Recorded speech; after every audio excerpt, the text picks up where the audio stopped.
Caros alunos, mais uma aula de física, professor Noel.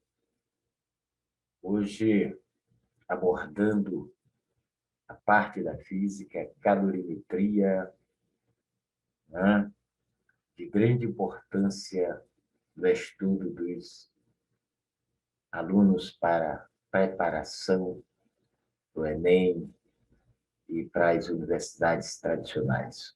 Tá? Calorimetria. Metria significa medir. Calori significa calor, energia. Né?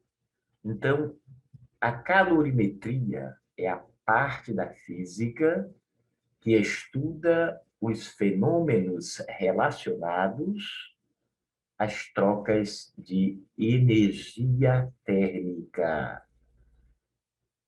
O termo calorimetria é, então, formada por duas palavras: calor e metro.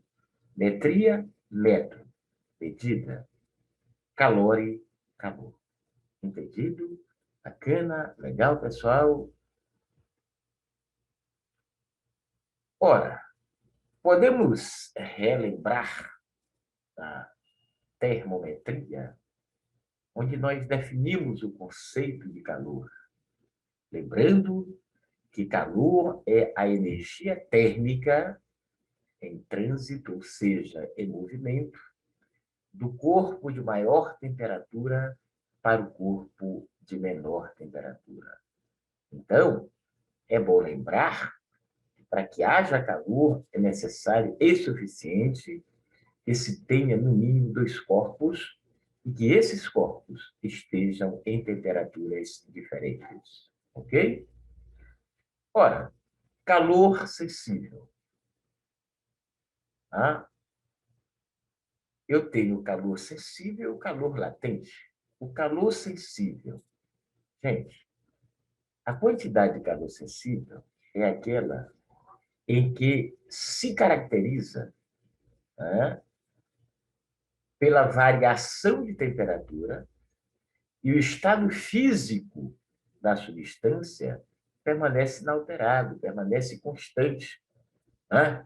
Então, eu posso dizer que a quantidade de calor cedida ou recebida por um corpo ou por uma substância em que a temperatura se mantém variável, a variação de temperatura, porém, o estado físico da matéria continua o mesmo. É como se você imaginasse um certo volume de água, né, dentro de um recipiente, aí você, essa água estando inicialmente a temperatura de 20 graus Celsius, aí você põe numa fonte de calor e ela chega à temperatura de 60 graus Celsius.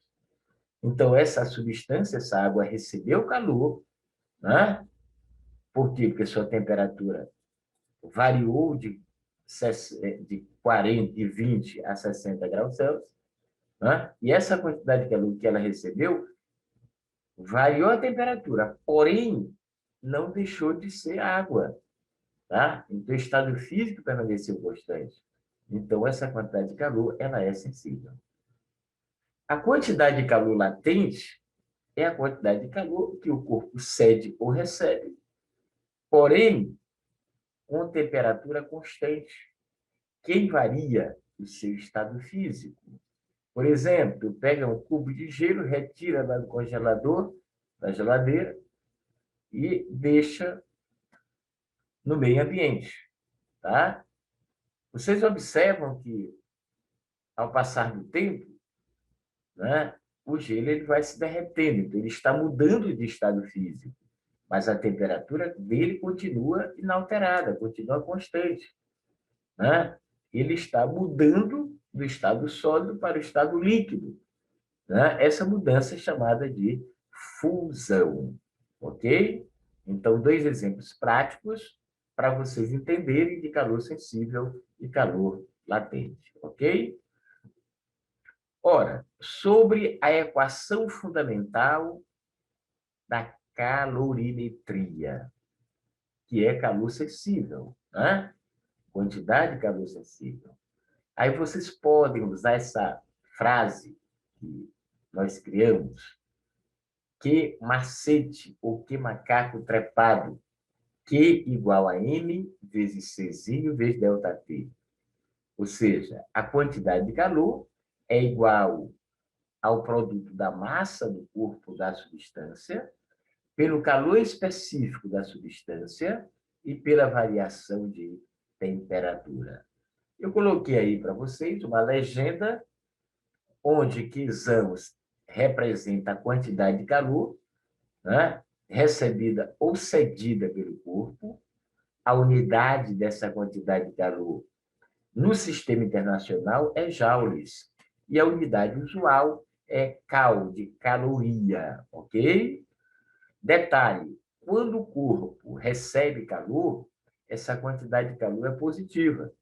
Quando o corpo cede calor, a quantidade de calor é negativa, ok? Mzinho é a massa do corpo. A unidade no sistema internacional é quilogramas, porém a unidade usual é gramas. Czinho é o calor específico sensível. A unidade no sistema internacional, joule por quilograma, Kelvin, e, usualmente, a unidade do calor específico é caloria por gramas graus Celsius. E ΔT é a variação de temperatura. No sistema internacional, a unidade é Kelvin, e a unidade usual aqui no nosso país, né, nos países de língua portuguesa, a unidade é graus Celsius. Ok? Tranquilo?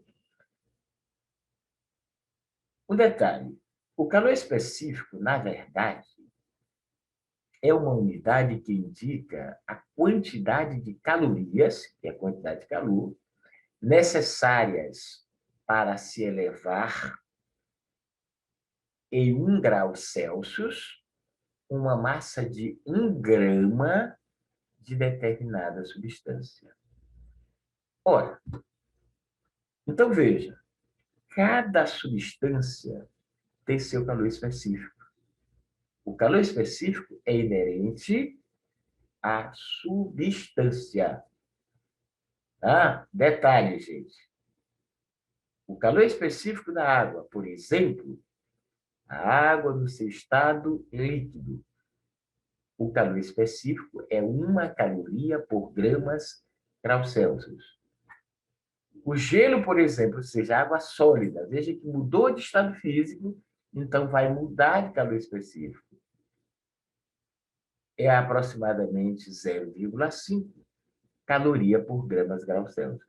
E assim sucessivamente. Então, detalhe, observação.